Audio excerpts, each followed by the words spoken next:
So foreclosures will be very critical, very important to how the housing market's going to play out in 2023 and the next couple of years beyond. Welcome to Housing Bubble 2.0 News of the Week, or as I like to call it, another episode of As the Housing Market Turns. Today is December the 12th. Hope you're doing well. Randy Patrick here, putting the realism back in real estate. Let's get into it right now. So I talked about this very briefly last video. Foreclosure activity remains up, of course, and it's increasing every month. But this was the most important component: was foreclosure starts increase annually by 98%.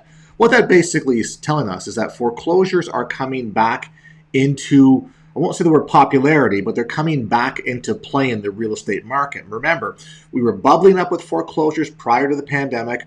We had the foreclosure and eviction moratorium during the pandemic, which basically choked the market, prevented any distressed properties from coming back onto the market and becoming available. And now we're over that right now, and things are starting to change and get us back to like a normal kind of real estate market, and we're going to start to see a surge of these foreclosures coming along. And mark my words, they're going to have a significant impact as to how the market's going to play out, what's going to happen in the future. Now, why do I say that, and why do I want to talk about this? Well, very importantly, here's what actually happened today. So Lennar, who's a home builder, I know you guys know who Lennar is. They're one of the big top home builders across the nation. They're offering to sell 5,000 of their homes to big landlords. So who are these big landlords? Well, there's the hedge funds, the REITs, very, very large investors, etc. So, it says with, housing market a downturn, Lennar Corp, one of the biggest home builders in the U.S., is offering to sell about 5,000 homes to rental landlords.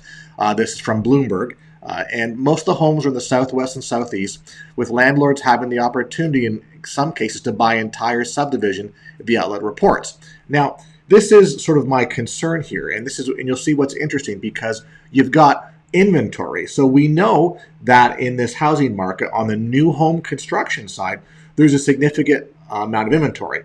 I think there's about almost 11 months worth of inventory. 6 months, is apparently the balanced market between buying and selling. So if there's 11 months worth of inventory, it's definitely a buyer's market. So you think that with all that inventory, that would be attractive to your everyday average person who wants to buy a house and live in it. Well, apparently that's not the case anymore, or for some reason they can't buy a house. So basically, big landlords have entered the home building market to meet the tightening demand for housing. CNBC reported in June. At that time, homes built for rent repped about 5% of the home building market, nearly double the historical average. But with the recent sharp market downturn due to soaring interest rates, Lennar and other builders have ramped up their efforts to sell single-family homes to landlords.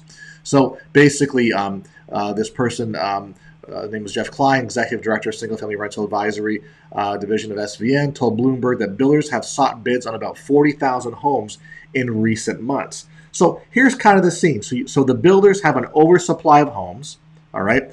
They're not moving the homes due to interest rates. So instead of being creative, how my perspective is, well, instead of being creative and actually incenting your buyers to come into the market and do what you can, maybe drop some rates a bit, add some incentives, do something to offset that. I'm pretty sure they've probably tried some of those techniques, but ultimately in the end, what they're going is that we can't move the product. So instead of sitting there on doing nothing, now they're going to go and work with large buyers who can take out chunks, or as they say, subdivisions, and reduce the builder's unsold inventory. Now, I guess this is kind of the scene here. Lennar's average home sale price in the third quarter was close to $500K. So I guess when you have $500,000 as your average selling price, I'm not too sure, again, that's probably across the board, across all their subdivisions across the country. That's not really median home price, right? I think that's a bit high for the median home price. So if you think about that, what's the opportunity? If I'm a home buyer and I'm a first-time buyer, I want to buy a new home, that might be a little bit high for me. So guess what? They're not selling it to you or to me. They're going to sell in bulk to these large investor groups, etc. So that $500,000 per home on average translates to $2.5 billion in valuation they're offering to the big landlord people. However, it was noted that buyers usually seek steep discounts for buying in bulk, which would drive that valuation down significantly. Exactly. So this is what the big guys, the REITs and the hedge funds and the big investors do. They go behind the scenes. They don't buy onesie twosies. Okay, what they do is they go to the lenders, the servicing companies, Fannie Mae, Freddie Mac, FHA, they go to the builders and say, hey, we've got billions of dollars to deploy. We'd like to take a big chunk of that and give it to you. In turn, what are you going to give us, and what's the discount going to be on fair market value or the appraised value? So essentially, that 500K home could possibly sell for, and again, I have no indication on this, but maybe they'll sell to the builder for 400K.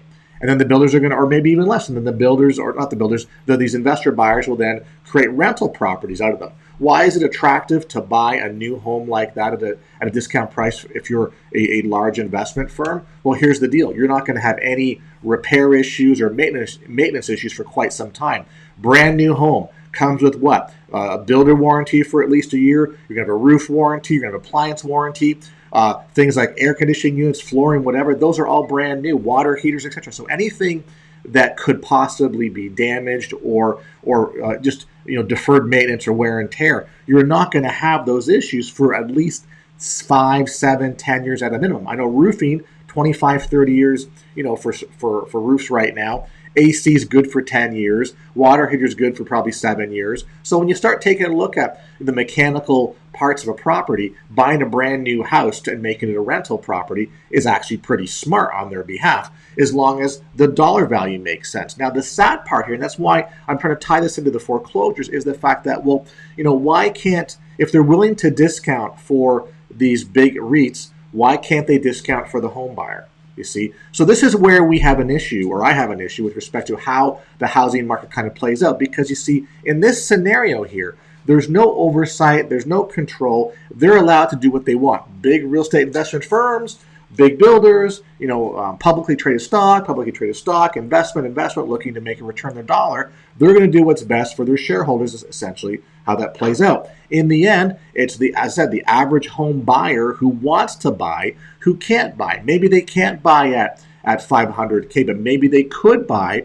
with some incentives at a much more reduced price that they're offering to these big REITs and investment houses. So to me, that's a bit of a shame. So this sort of perpetuates the housing market scenario, whereas we're not having cheaper houses enter into the market to, number one, provide relief for homeowners, and to give some balance to pricing. So this is an example as to why housing has been increased, or price points have gone up so much, because it's the artificial control of the open market. So when the last housing crash happened, all those foreclosure properties were held back, they were controlled, because if they flooded the market, they'd be dirt cheap. So of course the lenders and banks and with the government's help, Wall Street, etc., held things back to create that competition, create that need. All right. Well, here we have the same thing. We have an oversupply of housing. Why not let that go? Well, they're not going to let it go. They're going to do what they can, or if they let it go, it's going to be a way that they're transferring wealth accordingly. Okay. So you and I don't get to participate in that. Sure, if you want to be a renter, you can jump into one of those rental communities. I'm sure they're nice communities because they've got a lot of amenities and stuff like that, but you don't actually own.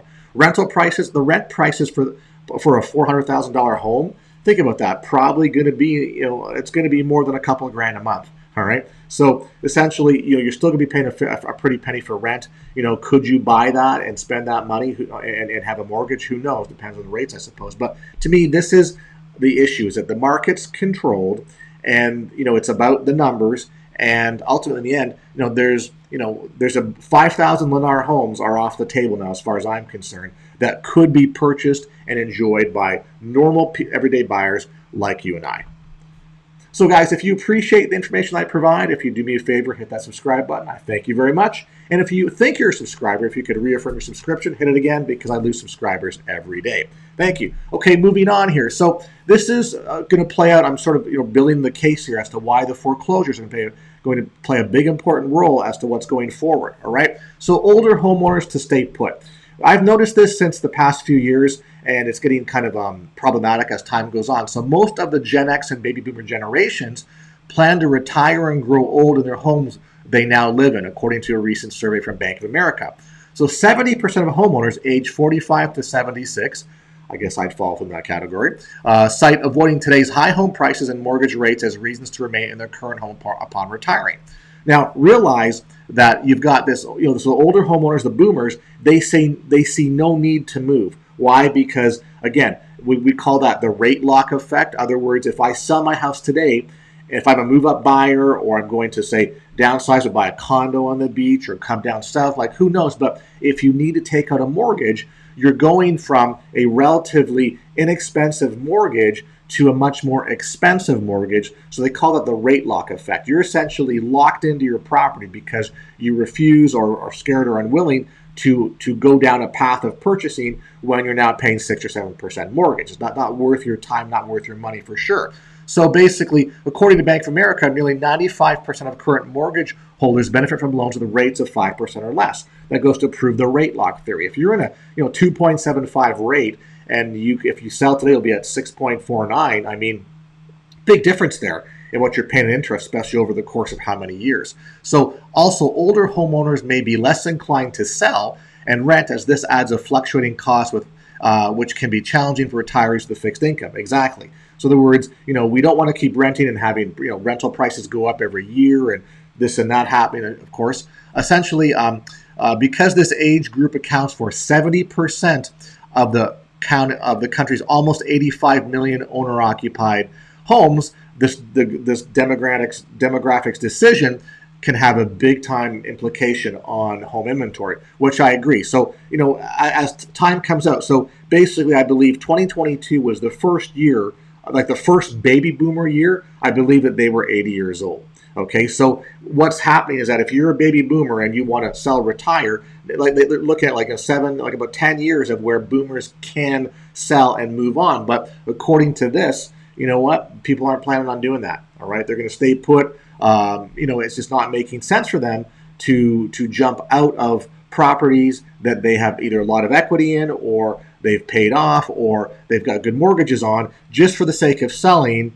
You know what I mean? And then having to jump into other mortgage products that are doubling their interest rate. Also, what I'm not talking about now, I did see an article that there's a significant amount of millennial age people that have moved back in with their parents. So it's increased quite a bit. So this age group, the Gen X and baby boomers, are now not only are they housing themselves, they could be housing a secondary generations of their family in their house. So therefore, no one's moving.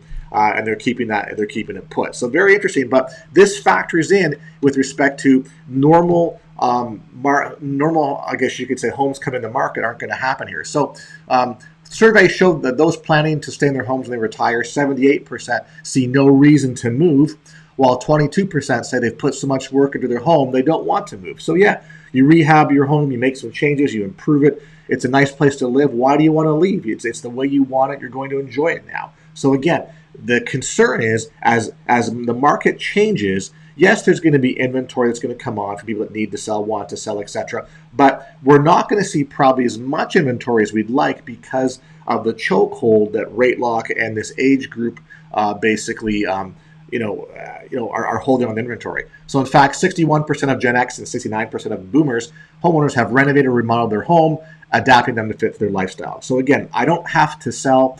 Here's the thing. I'll sell if I'm getting an offer that I can't refuse. Well, we know today that people aren't offering things that you can't refuse for, because number one, they're not paying the high price points, and two, they're not doubling up on high interest rates. So therefore, that's not happening. Therefore, they're not selling. So therefore, we have inventory lock to go along with the rate grid lock, etc. So interesting to see how this plays out. So my point being, to get to the point here of the video, is the fact this further removes home buying opportunities for the average home buyer. So basically, as time goes on, every year, there's inventory that comes out. There's moving, there's transition, people are going up and down, transitioning down their properties, stuff like that, size-wise or value-wise or location-wise. So a lot of that is going to become stagnant, which means the market will become stagnant as well too, which is not good for the overall thing. So again, why are foreclosures so important to the future of the housing market? Well, as I mentioned, we're seeing significant increases in foreclosure filings, right?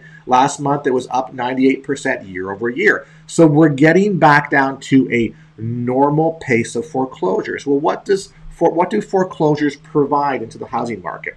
And why? And when I tell you all this, you'll see why they were sorely missed with respect to the pandemic. Okay. Well, foreclosures provide an additional need, much supply This will supply of much needed inventory, okay? And that volume of inventory could be very substantial based on some of the numbers that we've been talking about, 3 to 10 million foreclosures, stuff rivaling the last housing crisis, et cetera, et cetera. Well, they supply needed inventory for a number of issues, okay? Lower cost of acquisition. So typically, a foreclosure property is a distressed property. It can be physically distressed, it could be financially distressed, it could actually be both physically and financially distressed. The point being that because it's in distress, there's a lower cost of acquisition. Now, the cool thing about foreclosures, they're in every market, okay? Some will have way more than others, but the fact of the matter is that, foreclosures typically based on economy and personal financial situations much more than it is based on market-driven situations. But again, the market will drive,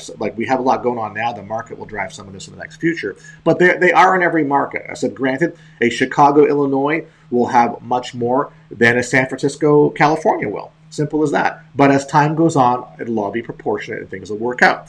Foreclosures are in every price bracket. So people may tend to think that foreclosures are dealing with older properties, beaten up properties, properties in non-desirable, tougher locations, in your metro, whatever. Not the case.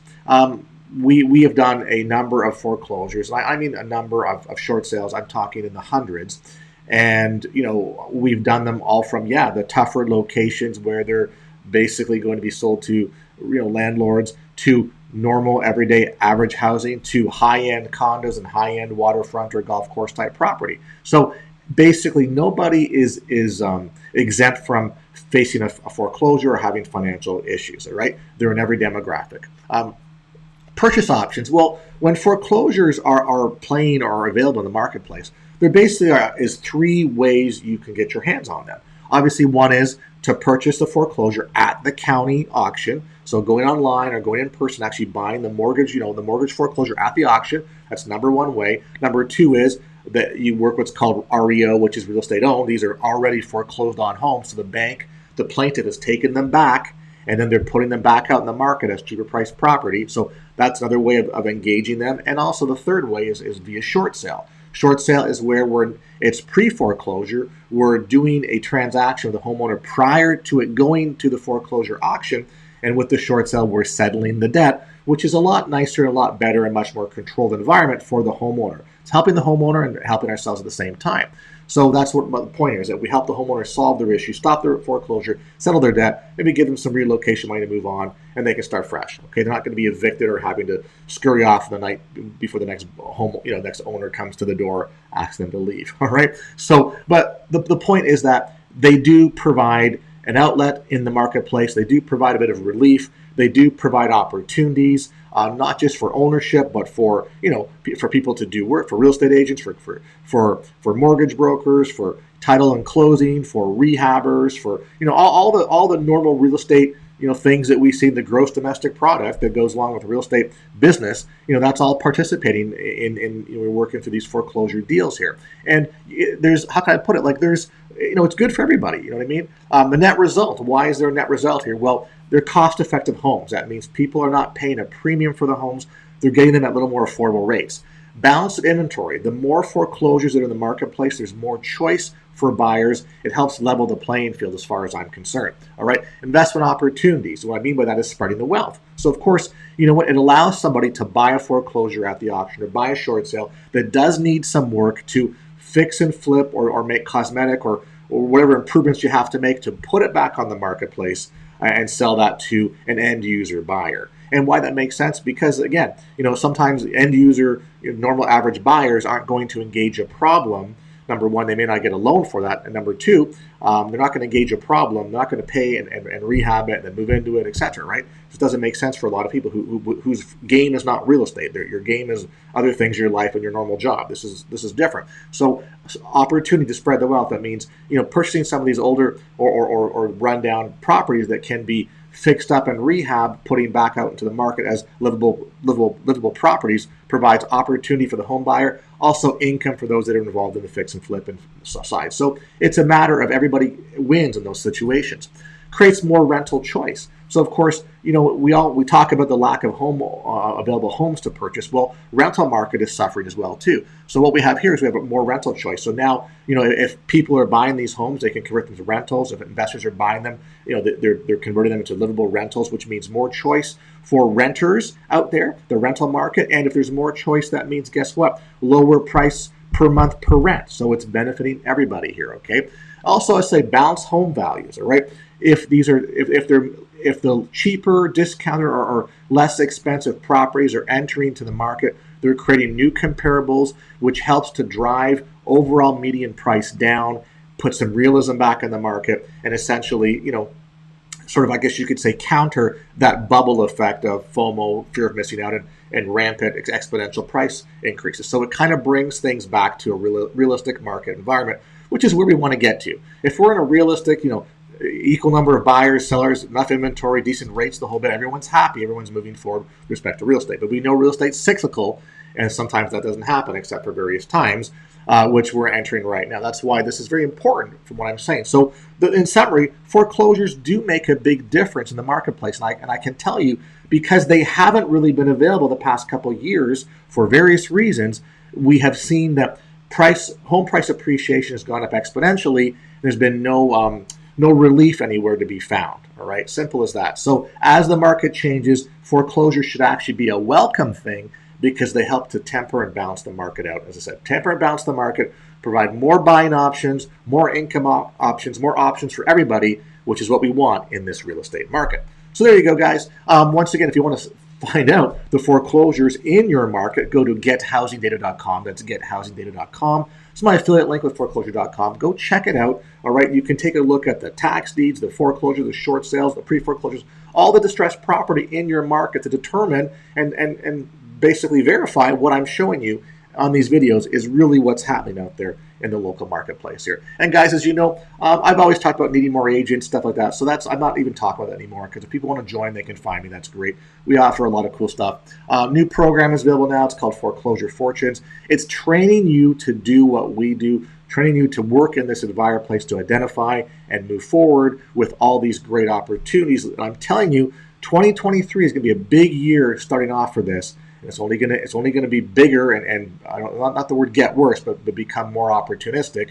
So if you're not thinking about this now, do not miss the second chance opportunity at a once in a lifetime opportunity, or this, something to that effect, right? Second chance at a once in a lifetime opportunity. That's what I always say. So keep that in mind. Hey guys, if you want to get a hold of me, hit me up at my email here. Thank you for the views, likes, comments. Please share the video with your family and friends. If you're not a subscriber, please subscribe. I look forward to speaking with you later on this week. Take care.